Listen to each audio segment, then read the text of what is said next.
Ce faceți, băieți? Merge treaba? Bună ziua! Merge treaba, dar greu că e tare cald.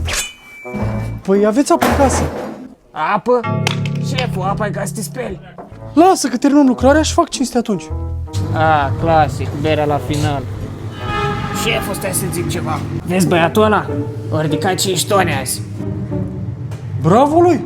N-a văzut o bere de 2 săptămâni, vorbește singur cu pereți pe aici. Ei, hai că exagerezi de acum. Nu exagerez deloc. La alte lucrări venea beneficiară și ne zicea: haideți băieți că v-am adus lada de bere. Bine, am înțeles. În construcție există 2 lucruri importante, banii și berea la băieți. Eu nu... Știți berile dumneavoastră? Mulțumesc mult. Șeful, ia 3 că una o beau pe drum. Mai dați un.